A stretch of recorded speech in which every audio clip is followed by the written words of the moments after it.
One of my great strengths and perhaps one of my curses is I have a tendency to think on the system level.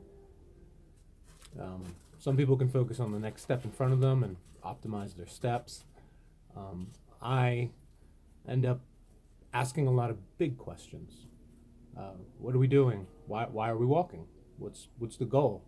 Um, and there's pros and cons to it, but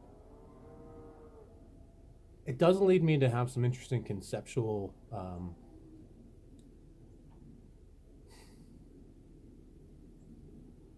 some unique conceptual constructs within the way I look at the universe. And I want to share a little bit more of that. Um, I think a lot about our brains. I think about neuroscience and I think about the reality of our bodies, um, in particular in relationship to consciousness.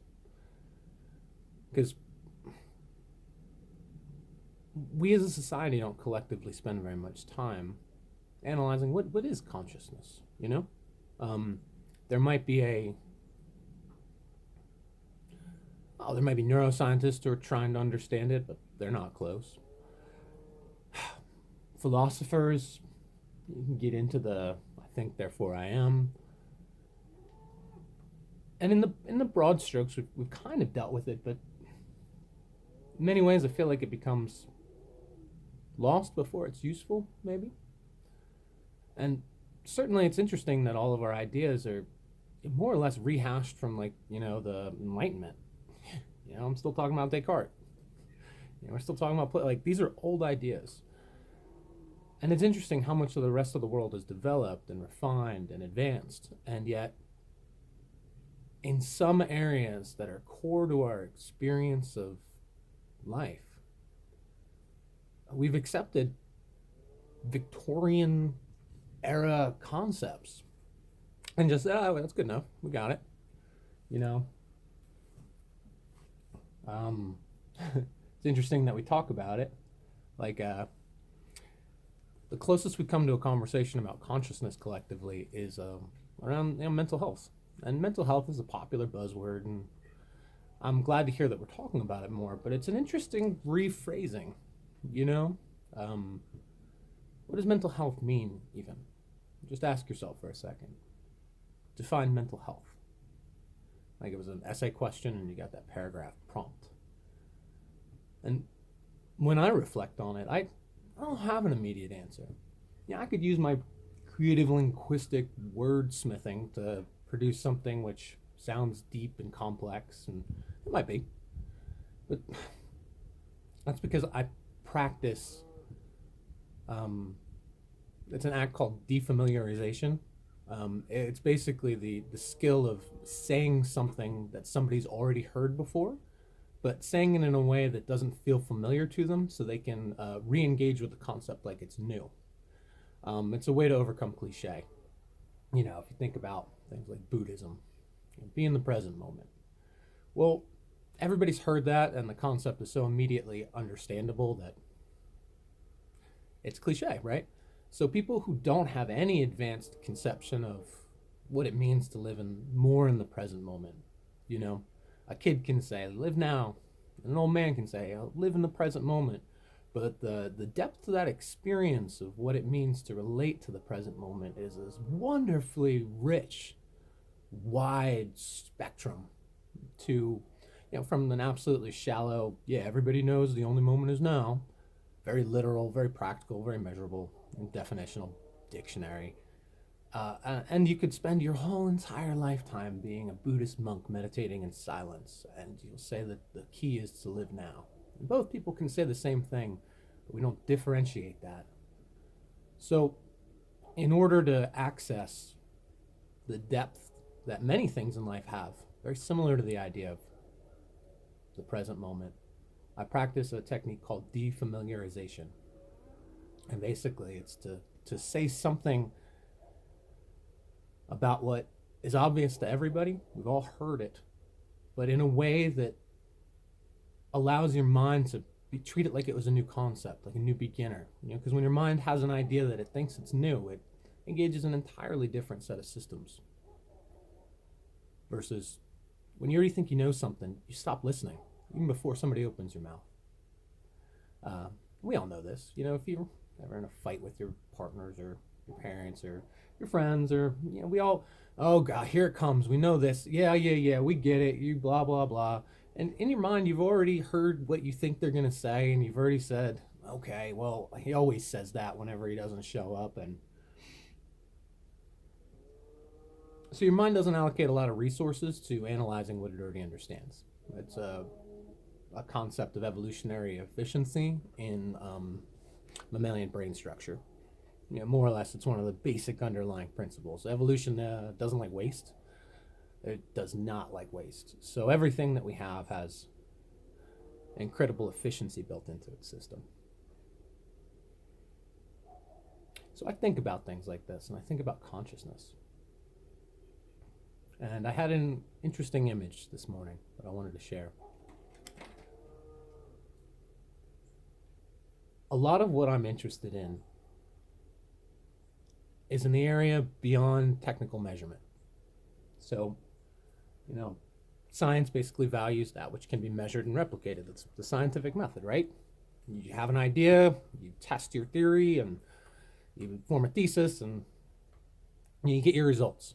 And in order for the scientific method to be valuable, which is what we've done through the Industrial Revolution, and that's what's created all kinds of wonderful things, you need to be able to measure the results and reproduce you should be able to reproduce the experiment and the outcomes. And then that way we can know that, we know this. So that's how science puts the things down in the book of what we know. And it's a very, very thick book. We've done a very good job of forwarding that area. But I feel like we're beginning to get diminished returns. And it's a concept that I wish we would address collectively with a little more compassion, a little more nuance. But the underlying premise is that we only value that which we can measure effectively, because science only values that which is measured. And ultimately, this is what turns into, we only value that which makes money, and money is one of the premium measurements, right? If you make money, it's real and valuable, and we'll put our resources to it. If what you do does not create money, valuable, written down money, then we don't value it. And that's an odd place to draw a line. Now, from like a practical perspective, I understand. Basically, we need to be able to agree on things, so we can't, what's the point of sharing spiritual insights that aren't replicable? I get it. But there's a difference between saying the only useful thing we can talk about right now is science, but there are other things there that we can't measure but are valuable, and saying that, and this is what I think we're saying right now, is we effectively believe that if it cannot be measured, it does not exist. It's ridiculous. That can't be, prove it. Where's the data? And this accusation, it's easy to feel superior to somebody else and to shut them down as the wise person. Well, he can't back his up with data. He's just flaunting. But think about it.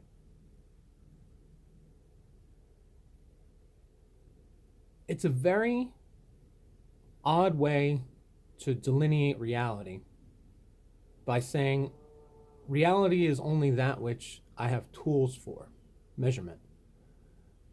And particularly when you think that measurement tools were only really truly unified in the Industrial Revolution in the last couple hundred years. If you look at how we ended up coming up with the universal kilogram and all of our universal measurements, it's a fascinating history, and there's some cool YouTube videos about it. But technical accurate measurement is less than 500 years old. Otherwise, it was, hey, I'm the emperor. My elbow is this far. That's what 1 L is, and that's 1 unit of measurement.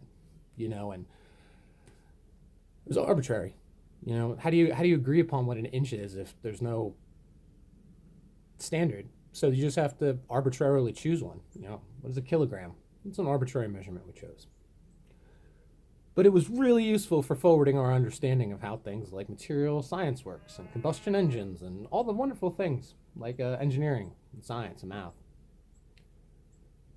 But simply because you don't have a tape measure does not mean that the world does not have length. I'm just going to sit with that one. If you have a piece of wood, but you don't have a tape measure, does that wood have length?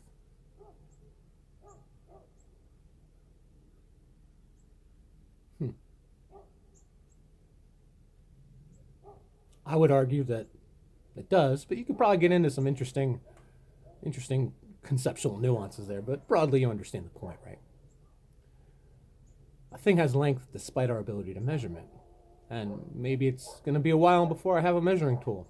But does that mean I can't think about the length of wood until I can prove to everybody else that it is the length it is with a defined abstract measuring tool that we all agree on? Do I need to wait for my society to develop a measurement tool before I can begin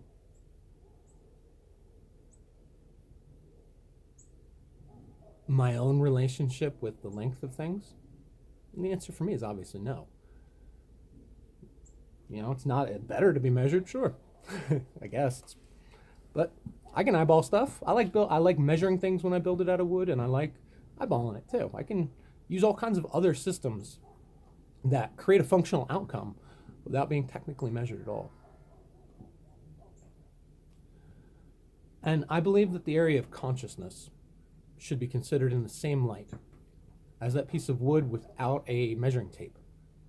I believe that inevitably we will develop the measuring tape, and I expect maybe even within our lifetime.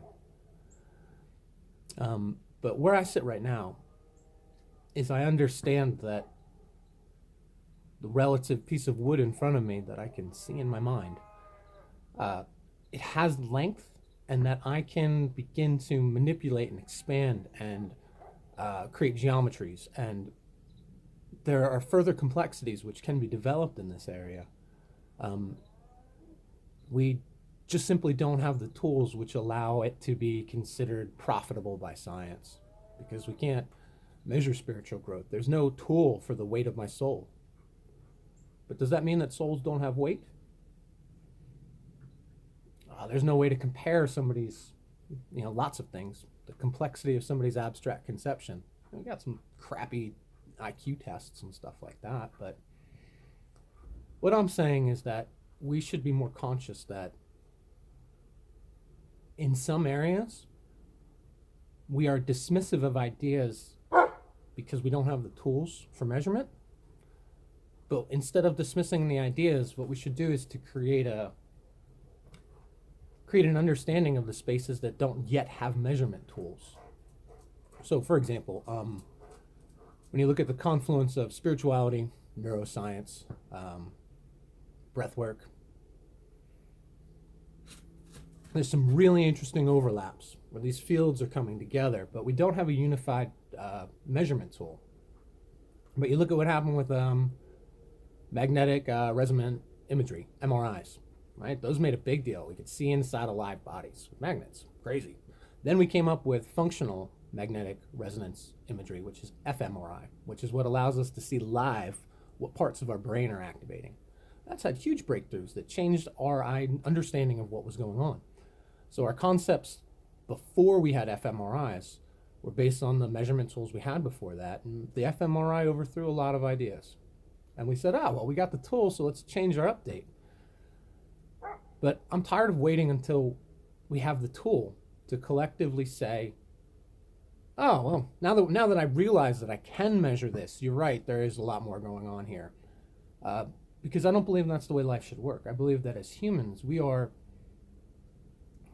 incredibly attuned to expanding our understanding to anything which may be useful for our survival.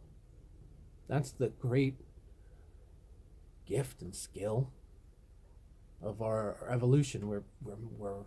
We're incredibly capable of change. We're not stuck to one thing. We can live in a desert and on the top of the mountains. We can be in the hottest place in the world or the coldest. And in each place we'll tell a new story that means that we can fit in that environment. So our stories that we tell about the world are endlessly flexible based on the needs of what we have. And our And I believe our minds are not restricted. So, as we look forward to a future of developing tools and for measurement, which will at some point revolutionize our understanding, I believe the order of operations actually naturally should be reversed. We don't wait until we have the tool to say, okay, well, that's real. Reality is what reality is, regardless of our measurement ability right now. So length existed before the ability to measure length. Our usefulness of saying how long a piece of wood is was valuable long before we had the metric system to make it a universally understood and replicable process.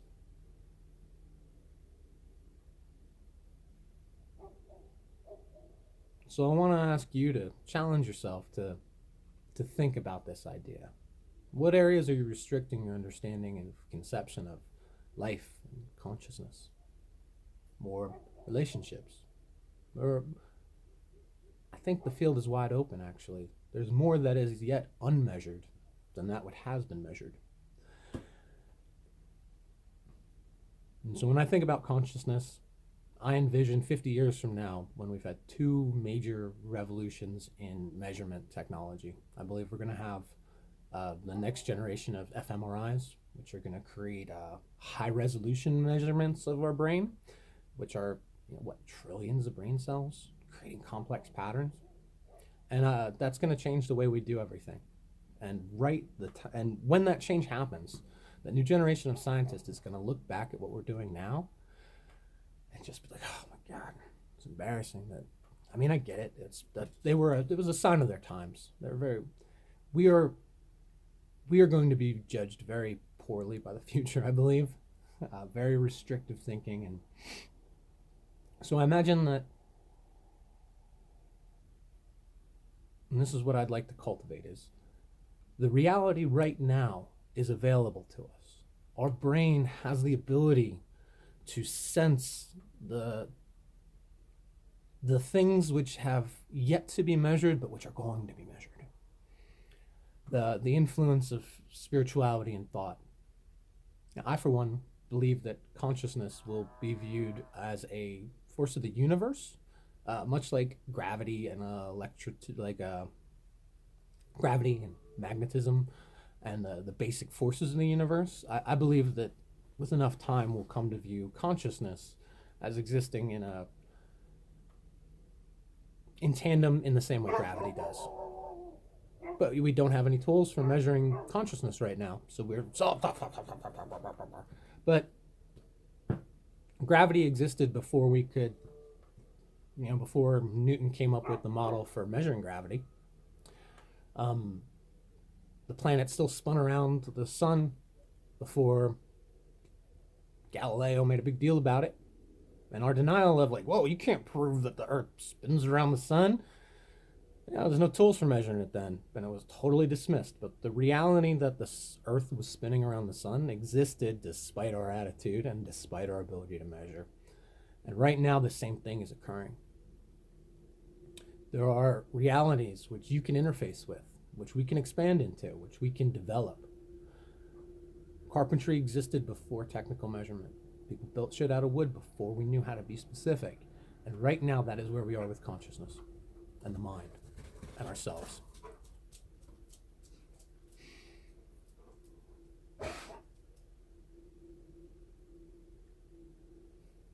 So I feel excited to explore. What is it that's available to us now that science has yet to develop measurement tools for? And what does that mean? And that excites me. I'll keep trying to just take time and share my thoughts. I hope you like it. Thanks for listening.